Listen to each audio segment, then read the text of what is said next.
तो इस प्रकार मौलिक अधिकार का हनन हुआ उस गांव मोहम्मदपुर कठार में, और उसके बाद उन लोगों ग्रामीणों को इतना दहशत, खुदी कातिल, खुदी साहिब, खुदी मुनसब, रब बता करूं खून का दावा किस पर, तो रब आज के कलेक्टर है। जो धरना बिना परमिशन का हुआ था, लोग बैठ करके पुलिस को और एडमिनिस्ट्रेशन को गालियां दे रहे थे। हमने डीएम साहब से धरना के लिए मांग की थी। आज सर्वजन आवाज पार्टी के राष्ट्रीय अध्यक्ष कर्नल राजेंद्र यादव जिलाधिकारी कार्यालय पर पहुंचे हुए हैं। क्या मांग है, क्या है? आज आचार संहिता लागू हो गई है और इन्हें जिलाधिकारी कार्यालय पर क्यों पहुंचना पड़ा, हम इनसे जानने की कोशिश करेंगे।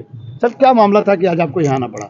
हानि इतनी बड़ी है इस जिले की कि खुदी कातिल, खुदी साहिल, खुदी मुंसिफ ठहरे, खुदी कातिल, खुदी साहिद, खुदी मुंसिफ ठहरे, ऐ रब बता करूं खून का दावा किससे या किस पर, ऐ रब बता करूं खून का दावा किस पर। मोहम्मदपुर कठार में एक शादी में इस प्रदेश के मंत्री जाते हैं। मंत्री से एक वोटर सवाल पूछता है कि साहब, आप मंत्री हैं, आपका बेटा यहाँ का सांसद है, ये रोड पहले कई बार हमने बताया था कि इस रोड बनना चाहिए। बस इतनी बात सुन करके उनको इतना घमंड हुआ कि मुझसे क्वेश्चन क्यों किया हमारे वोटरों ने, जिन वोटरों ने उनको आज मंत्री बनाया है, जिन वोटरों के पैसे पर वो सारे के सारे अपने जो भी गाड़ी घोड़े भौकाल पुलिस, उनका सवाल सुनते ही गुस्सा होकर के आओ देखा न था उसको लगे मारने। और मारने के बाद 25 पुलिस वाले उनके साथ, पुलिस वाले उनको पकड़ रहे थे, चश्मा टूट गया। अब देखिए दोस्तों, प्रशासन ने क्या किया। प्रशासन ने 307 का मुकदमा लगा दिया। मैं 4 नाम लेता हूं। दनघटा मैं सीओ से मिला था, 4 एक आदमी का सर फूटा हुआ था, उसका एफआईआर नहीं लिखा जा रहा है। एक सूरजनाथ हैं, उनको लोगों ने पीटा था, उनका एफआईआर नहीं लिखा जा रहा है। नॉर्मल आदमी का एफआईआर नहीं लिखा जाता है, और प्रशासन का इतना बड़ा जोड़ कि 307 लग जाता है। वो मंत्री हैं, उनके ऊपर अगर इस तरह से हमला किया जाएगा तो 307 नहीं लिखा जाएगा तो क्या लिखा जाएगा? झूठा, ये बहुत बड़ा क्राइम है, झूठा इल्जाम लगाना। और ये झूठा इल्जाम सिर्फ मंत्री पर ही नहीं बल्कि प्रशासन पर भी लगना चाहिए, क्योंकि झूठे इल्जाम में 307 में उनको अंदर डाल दिया है। हालांकि उनका 307 झूठा है, होगा कुछ नहीं, लेकिन अंदर जेल में तो गैर जमानती वारंट से वो लोग हैं, तो झूठा मुकदमा डाल दिया है। मैं ये कहता हूं, अभी आपने कहा 307 लगा हुआ है, झूठा है और कुछ होना नहीं है। एक मंत्री पर हाथ उठाकर 307 का मुकदमा दर्ज होता तो कैसे नहीं होगा? एक वीडियो है जो सबसे पहले अग्रेशन करते हुए, यानी कि गाली, मां बहन की गाली देते हुए उसको ऐसे मारते हैं। उस वीडियो को पूरा का पूरा इलाका देखना चाहिए। उस वीडियो में बहुत क्लियर है कि उसको उसकाया। एक आदमी शादी में खड़ा है बेचारा, वो कौन से लोगों को लेकर आएगा, कौन सा हथियार प्रयोग करेगा? 307 में इरादा होना चाहिए, प्लानिंग होनी चाहिए, हथियार होना चाहिए, टूट फूट होना चाहिए, मेडिकल रिपोर्ट होना चाहिए, और सीधे उसको जेल में डाल दिया गया है। ये कुछ नहीं है। खरोच आया, चश्मा टूटने का खरोच आया, और उस खरोच को इस तरह से बना दिया गया। दोस्तों, मैं बॉर्डर पर 1 इंच जमीन के लिए जान देने के लिए तैयार रहता हूं कि जो 1 इंच जमीन के लिए जान देने के लिए तैयार रहता सरहद पर, क्या अपने समाज के लिए जान तो नहीं देना है, समाज की आवाज उठानी है। वो आवाज चाहे कुछ भी हो। आज मुझे धमकियाया गया है कि आपके खिलाफ मुकदमा लिखा जाएगा, आपको जेल में डाला जाएगा। डाल दीजिए भाई, जान तो नहीं मारोगे ना। हम तो जान का सौदा करके आ रहे हैं, तो छोटे मोटे मुकदमे के सौदे से तो सिर्फ कोर्ट कचहरी का चक्कर काटूंगा। जो जान के लिए नहीं डरा है वो मुकदमे से कभी नहीं डरेगा। और मैं इसी तरह आवाज बुलंदी से उठाऊंगा, और मैं चाह रहा हूं कि आवाज पूरे देश में उठे। और सुनिए, अभी आप जब यहाँ आए हैं तो आपको घुसने नहीं दिया जा रहा था, आपको परमिशन आप मांग रहे थे, किसी चीज का परमिशन नहीं दिया? भाई मैंने 3 दिन पहले एक ज्ञापन दिया। उस ज्ञापन में मैंने बताया था कि 3 दिन बाद यानी कि 27 को मैं धरने पर बैठूंगा। परमिशन के लिए 3 दिन से घूम रहे हैं, मेरा परमिशन देखिए, ये परमिशन कहाँ गया हो?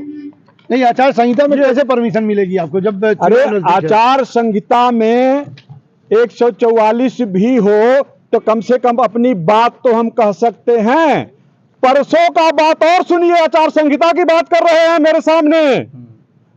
परसों मंत्री जी 100 लोगों को लेकर के पुलिस को गालियां दे रहे हैं, पुलिस चोर है, प्रशासन चोर है। मैं तो सिर्फ और सिर्फ शांतिपूर्ण तरीके से बताना चाहता था अपनी की बात। आज डीएम साहब से मेरी बात हुई है उनके चैम्बर में। डीएम साहब ने मुझे आश्वस्त किया है, जब मैंने बोला कि डीएम साहब उस गांव में सिर्फ औरतें रह रही हैं, वो बेचारे दहशत में जी रहे हैं, आतंक फैला हुआ है, औरतें रो रही हैं, घर के जितने लोग हैं वो खेत में सो रहे हैं, अपने रिश्तेदारों के पास सो रहे हैं, आप इस चीज को एड्रेस करिए। डीएम साहब ने बोला है कि जो कानून है सबके लिए बराबर होगा। अगर 307 लगा है, इंक्वायरी चल रही है, वो हटेगा, लेकिन हटेगा जरूर, लेकिन इन आदमी के दहशत तो फैला दिया, जेल में तो डाल दिया, वो मुकदमे के पीछे तो घुमा दिया। कार्रवाई की मांग की है, कार्रवाई किस तरह की कार्रवाई आप चाहते हैं? कार्रवाई मैं ये चाहता हूं, अन्याय के खिलाफ पूरा देश खड़ा होना चाहिए, यही सोच करके मैंने अपने आप को दांव पर लगाया है। ऐसे बड़े बड़े लोगों के साथ खड़ा होने का जुर्रत किया है। मुझे भी डर है भाई, मुझे भी डर है अपने जान का। किस तरह का डर, क्यों डर है? मुझे भी डर है अपने जान का। प्रशासन साथ है, शासन साथ है, मेरे साथ कुछ भी अनहोनी कराई जा सकती है।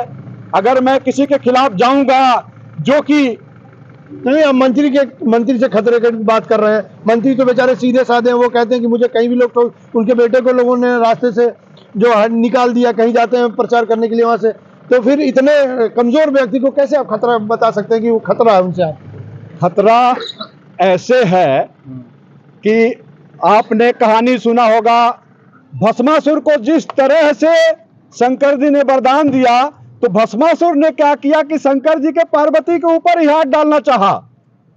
तो अब समय आ गया है कि आप लोग ऐसे लोगों को भस्मासुर की तरह भस्म कर दो, मत दो इनको अपना वरदान। एक बार वरदान दिया, 2 बार वरदान दिया, इस बार वरदान मत दीजिए, नहीं तो अभी तो आपके एक गांव में हुआ है, एक को मारा गया है, अगले वरदान में और पता नहीं क्या क्या होगा। भस्म करो भस्मासुर को, जिस तरह से शंकर भगवान ने उसे भस्म किया था अपने ही वरदान दिए हुए।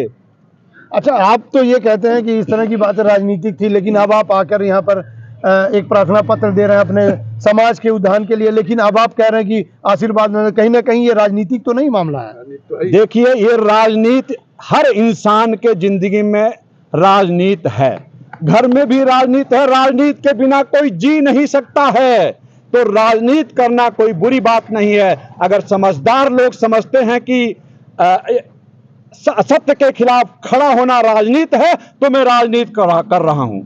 असत्य के खिलाफ खड़ा होना राजनीति है, तो मैं राजनीति कर रहा हूं। लेकिन आपने अभी भी एक बात का जवाब नहीं दिया कि आप किस तरह की कार्रवाई चाहते हैं मंत्री पर। मैं मंत्री पर कार्रवाई चाहता हूं, मैं पहले ही दे चुका हूं। अगर उनके ऊपर 307 लगा तो उस्काने का धारा, मारने का धारा, अग्रेशन का धारा, उसके बाद अपने 25 पुलिस वालों के साथ एक बेचारे मतदाता को धमकियाते हुए, डराते हुए इस तरह से दहशत फैला दिया गया है।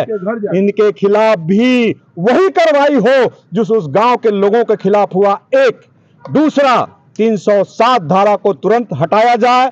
तीसरा, उस गांव में प्रशासन जाए, उनके विश्वास को पुनः वापस लाया जाए। जो औरतें बिलख रही हैं और मर्द लोग खेत में सो रहे हैं, मैं ये चाहता हूं, और यही बात डीएम साहब से हुई है, यही बात डीएम साहब से हुई है। मैं डीएम साहब का धन्यवाद करना चाहूंगा कि उन्होंने मुझे विश्वास दिलाया है कि गलत काम मैं नहीं होने दूंगा।